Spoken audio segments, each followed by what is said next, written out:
What's up guys, Ninth Jim here, back with another VGC 2020 Pokemon Sword and Shield competitive video. Today, we are talking about Tsareena. This Pokemon is pretty cool, a grass type Pokemon introduced a couple of gens ago, 5 or 6, I don't remember exactly what gen it was introduced in, but this Pokemon's pretty cool. It has a really awesome ability, solid stats, very solid move pool, and an alright typing, you know?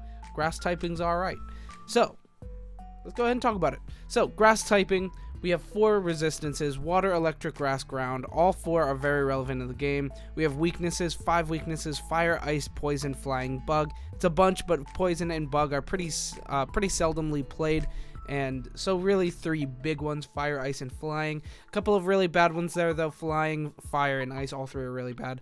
They're very prevalent in the game. Ice, we have max resonance from Lapras, one of the most played Pokemon currently, and that's really unfortunate to have a very, very high power attack that's super effective with such an insane secondary effect. It's just really bad for us to have that weakness, but oh well. Into our stats, we'll go ahead and talk about them. So 72 HP, 98 defense, and 98 special defense. All around not that bad. HP 72 leaves a little bit lacking, but defense and special defense at 98 is pretty solid, especially with some investments into HP and holding Assault Vest. We can really get pretty bulky, and if you Dynamax, this Pokemon just lived for a good while, and that's pretty good. Even off of like weak attacks, like super effective attacks, you can definitely live like 2 potentially, which is really good. Into our offensive stats, so attack 120 is very solid. 120 is good. All of our physical attacks are really solid. We have a good couple of coverage moves, and just 120 in general is pretty solid. Then into 50 special attack, we don't really care about that, but it's there. And then 72 72 speed. This is pretty solid. I mean, it's average. We outspeed a couple of the average Pokemon, things at like 60 base speed, Tyranitar, a couple of really good Pokemon, so not the worst speed, and you can max into it and then it becomes like fairly fast, but we didn't go with that for our build today, but we'll talk about our build here right now. So let's go ahead and talk about the build. So for our build, we're using ability Queenly Majesty. This is a really good ability. So what the ability does is essentially any priority move targeting this Pokemon or your partner Pokemon, it fails. It's very, very good. Things like Grimmsnarl, Thunder Wave into either of your Pokemon, it fails. Things like Sucker Punch, Fake Out, all these good moves fail. This is really good. Queenly Majesty is a really good ability, and it's really good against like prankster Pokemon. You can run this with a Trick Room setter, and then they have to have like Imprison, but they can't be running it on a prankster type Pokemon. So that's like actually really solid against prankster Pokemon. They have been a little bit on the decline, like Whimsicott and Grimmsnarl both have been a bit on the decline, but they're still really relevant and you'll still play them a bunch. So Queenly Majesty is really good. Also like Fake Out from like Incineroar, they just can't Fake Out, which is really good. And for our item, we're using Assault Vest. There's a lot of items that you could use for this Pokemon. We went with Assault Vest just to get the most defensive we can out of that with special defense 1.5 times. That's really solid, and we're cool with just having 4 attacks instead of 4, or support attacks or protect. We're cool without it, so Assault Vest works really well. 4 other items we could use are Koba Berry. This protects, this has super effective damage from flying type attacks. Can't talk today.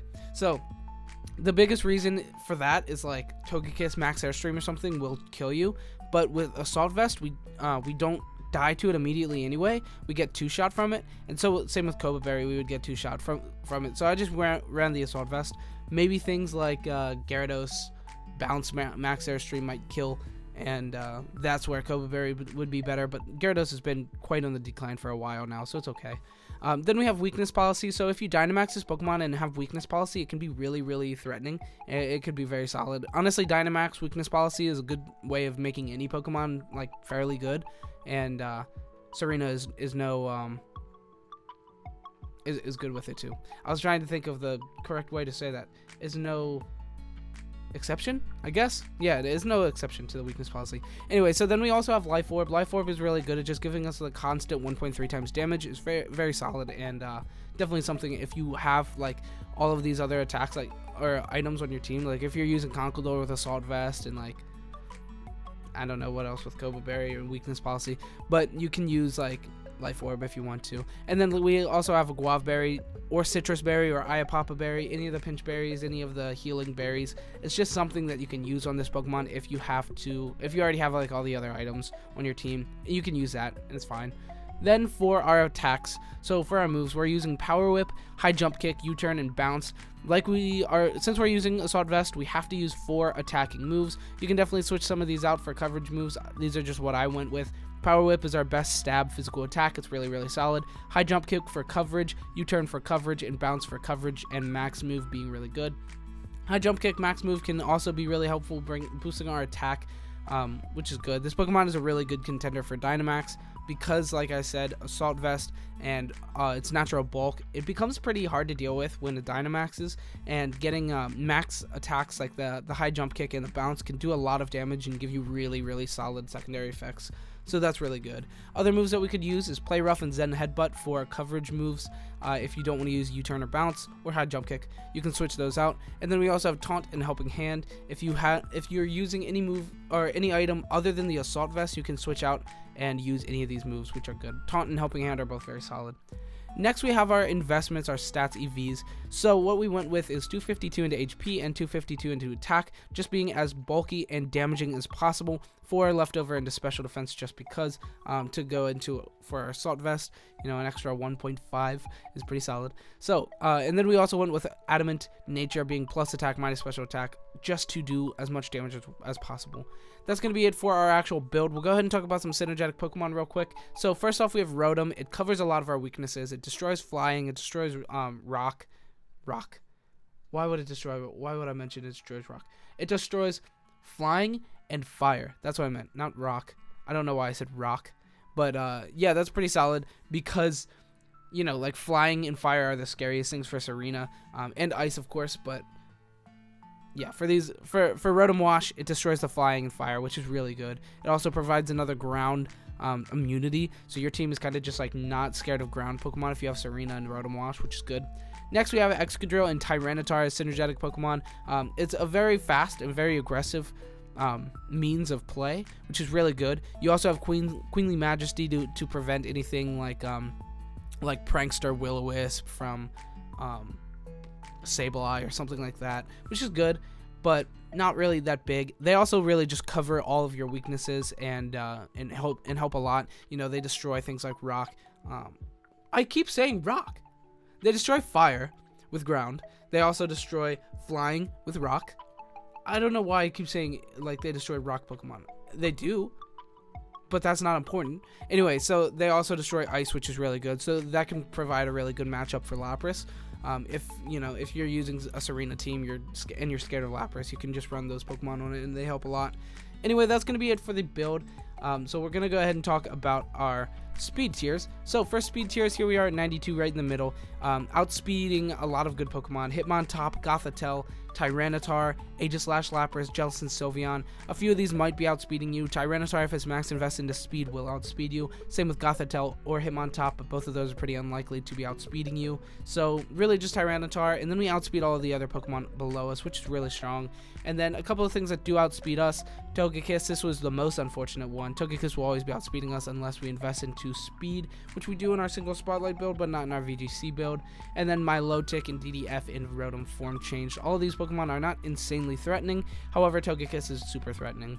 That's honestly about it for speed tiers. Being at average, like, this is all we have to coverage. I mean, we outspeed all like the Trick Room Pokemon, and we get outsped by all fast Pokemon and Swift Swim Pokemon and Pokemon like that. So yeah, pretty self-explanatory for that. Next, we have our damage calcs. So as far as damage calcs go, a lot of these are Dynamax and non-Dynamax. It's weird. You'll just have to follow along. So for our first one, we have Dynamaxed Togekiss Max Airstream into our Assault Vest Tsareena, living at 80 to 94% being taken. Because of the Assault Vest, we do live this guaranteed, which is really good. A guaranteed 2-hit KO. That's really, really powerful, actually, to be able to just live that. Next, we have Incineroar Max Flare. I don't know why this is Max Flare. That was an incorrect damage calc. It's supposed to be just Flare Blitz. But hold on one second. I shouldn't, because nobody Dynamaxes. Come on. Sometimes you might. But realistically, Flare Blitz gives us a 25% chance of being O-code. That's not too bad in general. Like, it's just not that bad. Next, we have our Intimidated Tsareena high jump kick into an Incineroar, hitting 56 to 66%. If we are not intimidated, however, then we are doing... Let me run this calc. We are doing 84 to 99%. There's no chance for us to possibly OHKO that spread of Incineroar. This is unfortunate, but it is what it is. Next, we have Dynamax Max Airstream from our Tsareena into a Conkeldurr, hitting 76 to 90%. Guaranteed 2-hit KO. Unfortunately, we cannot take an OHKO on Conkeldurr with Max Airstream. This sucks, but it is what it is. I keep saying that it is. About to sneeze. It's gone. I hate that so much. You have that where you sneeze and then you're like, oh, you don't have to sneeze. It just crawls back in. Oh man, they suck. And now my face is all droopy. Good thing I don't have face cam today. Anyway, so next we have Power Whip into Rotom Wash, hitting 123 to 146. Hey, look, an OHKO. We finally OHKO something. This is pretty good. Power Whipping that is just really strong. We finally have a stab move that we're using against something, so of course we're going to be able to OHKO or do a lot more damage, which is really good. Into a pretty defensive Rotom Wash, max HP and 44 defense. This is pretty good that we just like OHKO with that. Next we have our Dynamax Max Overgrowth into a very defensive Milotic, hitting a guaranteed OHKO, hitting 101 to 121%. This is really strong. And if we not Dynamax, we still have a 31.3% chance to OHKO. This is still pretty strong.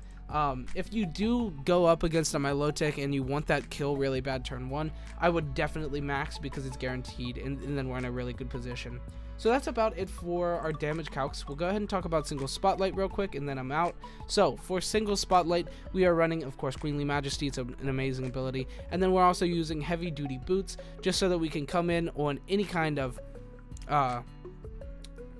hazards and then use rapid spin and get them out of there, and that's really good. And then we also have a couple of other good coverage moves, things like the Power Whip for stab, U-turn, and high jump kick.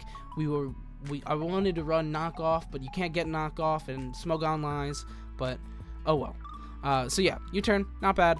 High jump kick, not bad. Power Whip, good. So it's good. Then for our investment, we just went 252 into speed and 252 into attack, just being as fast and damaging as possible. And then we also went Jolly Nature just to be as fast as humanly possible, as fast as Tsareena-ly possible, and it's pretty good. So that's going to wrap up this video today. Thank you so much for watching. If you like Tsareena, like and subscribe. If you like Ninth Gyms, like and subscribe.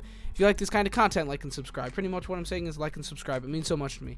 Anyway, thank you so much for watching, and comment down below if you want to see any different guides, or like I started the in-depth strategies. If you want to see a certain strategy in depth, you know, like Sun, or if you have any common duos that you want to see strategy wise, or even just one Pokemon, like their strategy, go ahead and comment it down below, and I'll do my best to get a video out for it, because I need more content. I'm almost out of Pokemon that I want to do guides for, so more content. Alright, that's going to be it. Thank you so much for watching. Have a good evening. Have a good day. Whatever time zone it is. Whatever time zone you're in. Have a good of that time zone. Thanks so much for watching, and goodbye.